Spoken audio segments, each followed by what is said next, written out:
उस लड़की के कारण आज मेरे बेटे की ऐसी हालत है और आप पूछ रही है मुझे उससे क्या दिक्कत है। सिमरन मुंह बनाते हुए बोली। सिमरन, रणविजय के साथ जो कुछ भी हुआ उसमें रीत की कोई गलती नहीं, ये तो बस एक हादसा है। सारी की सारी गलती उसकी ही है। रणविजय के पापा, ना वो मनहूस मेरे बेटे के जीवन में आती और ना उसके साथ ये सब होता। इतना बोलकर सिमरन रोने लगती है। वो रोते हुए बोली, 3 साल बाद मेरा बेटा मेरे पास आया था और देखो उस लड़की ने क्या कर दिया। वहीं पास में भगवान श्री कृष्ण का छोटा सा मंदिर था। उसी मंदिर में से किसी की आरती गाने की आवाज सुनकर सब लोग उस तरफ चले जाते हैं। ओ पालनहारे निर्गुण और न्यारे, तुमरे बिन हमरा कौनो नाही। 3 हमरी उलझन सुलझाओ भगवन, तुमरे बिन हमरा कौनो नाही। 2 तुम ही हमका हो संभाले, तुम ही हमरे रखवाले, तुमरे बिन हमरा कौनो नाही। 2 प्रवीण भी भागते हुए आता है। रीत को आरती करते हुए देखता तो हाथ जोड़कर सबके साथ वहीं खड़ा हो जाता है। आरती खत्म होने के बाद रीत सबको आरती देने लगती है। उसकी आरती में एक दर्द था जो हर कोई समझ रहा था और आरती सुनकर एक सुकून मिला था सबको सिवाय सिमरन के। सिमरन अपनी नाराजगी और जलन के कारण वो हर चीज में बस मुंह बनाती रहती है। रीत सबको आरती देने लगती है। सबसे पहले वो प्रवीण के पास आती है और उसको आरती देती है। प्रवीण आरती लेता है और उसके सर पर प्यार से हाथ फेरते हुए बोला, परेशान मत हो, सब ठीक हो जाएगा। रीत उसको देखते हुए एक फीकी सी मुस्कान देती है और आगे बढ़ जाती है। वो आदित्य को आरती देती है और फिर सार्थक के पास जाती है। सार्थक आरती लेते हुए बोला, बी स्ट्रॉन्ग रीत, रणविजय अंकल जल्दी ठीक हो जाएंगे, आपके चेहरे पर उदासी अच्छी नहीं लगती है। रीत हल्के से हाँ में गर्दन हिला देती है और आगे बढ़ जाती है। आदित्य सार्थक को घूरते हुए अपने हाथ की कोहनी से उसकी कमर पर मारता है। आहा चाचू, सार्थक हल्की आवाज में दर्द में बिलखते हुए बोला। क्या चाचू, आपके चेहरे पर उदासी अच्छी नहीं लगती है? आदित्य मुंह बनाते हुए सार्थक की बात को रिपीट करते हुए बोला। वो उसकी कमर को मरोड़ते हुए बोला, अबे साले, ये तो देख लिया कर किससे फ्लर्ट कर रहा है। मेरे दोस्त की बीवी है और मेरी भाभी, रिश्तों का तो मान रख। आहा चाचू, जैसा इंसान वैसी गंदी सोच। मैं सब उनको सांत्वना दे रहा था। कितना गंदा सोचते हो आप, छी। क्या बोला बे, मेरी सोच गंदी है? अबे साले, मेरी सोच नहीं, तेरी आंखें फूटी हैं। सांत्वना दे रहे थे, एक उल्टे हाथ का मारूंगा, सब सांत्वना यहीं धरी की धरी रह जाएगी। आदित्य सार्थक को छोड़ देता है। सार्थक की शकल देखने लायक हो गई थी। बेचारा अपनी कमर को रगड़ते हुए उदास चेहरे से आदित्य की तरफ देख रहा था। आदित्य से रणविजय की हालत देखी नहीं जा रही थी, इसलिए वो वहां से बाहर निकल जाता है। रीत दादी को आरती देती है। आरती लेने के बाद रीत उनके पैर छूती है। सदा सुहागन रहो बेटा, दादी उसके सर पर हाथ रखते हुए बोली। रीत रणधीर जी को आरती देती है और उनके पैर छूती है। सदा खुश रहो बहू, रणधीर जी अपना आशीर्वाद देते हुए बोले। आरती की थाली रीत सिमरन की तरफ करती है और फिर उनके पैर छूते हुए खड़ी होती है। जैसे सिमरन उसकी तरफ देखती है, उसकी आंखें हैरानी से बाहर आ जाती हैं। वो अपनी उंगली रीत के सर की तरफ करते हुए बोली, तुमने किससे पूछकर अपनी मांग भरी है? रीत हैरानी से अपने माथे पर हाथ रखती और फिर अपने हाथ को अपने चेहरे की तरफ करती है। वो ये देखकर हैरान हो जाती है कि उसकी मांग में सिंदूर भरा है। वो फिर मंदिर की तरफ देखती है। लगता है मथा टेकते वक्त सिंदूर मेरी मांग में लग गया होगा। रीत सिमरन की तरफ देखते हुए बोली, अरे अच्छी बात है ये तो, भगवान का आशीर्वाद मिला है आपको बहू।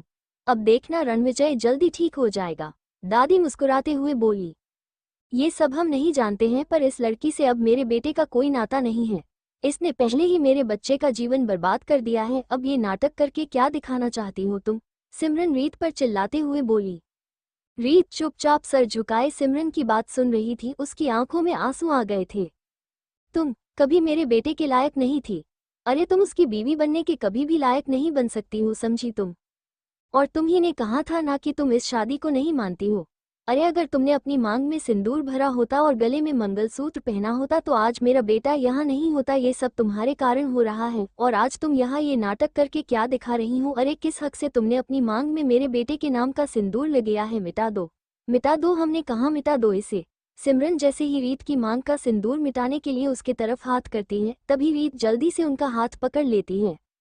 वो सिमरन को अपनी लाल और आंसुओं से भरी बड़ी बड़ी आंखों से गुस्से में देखने लगती है। इधर आदित्य अपने फोन में देखते हुए हॉस्पिटल के बाहर आ रहा था कि तभी वो किसी से टकरा जाता है। टकराने के कारण दोनों लोग जमीन पर गिर जाते हैं। अबे अंधा है क्या? या आंखों की जगह बटन लगा रखे हैं? दिखता नहीं है। वो इंसान जमीन में पड़ा हुआ आदित्य पर चिल्लाते हुए बोला। ये बात तो मैं भी आपसे बोल सकता हूँ। आदित्य अपने कपड़े साफ करते हुए जैसे सामने देखता है हैरान हो जाता है। तुम दोनों एक साथ बोलते हैं। To be continue.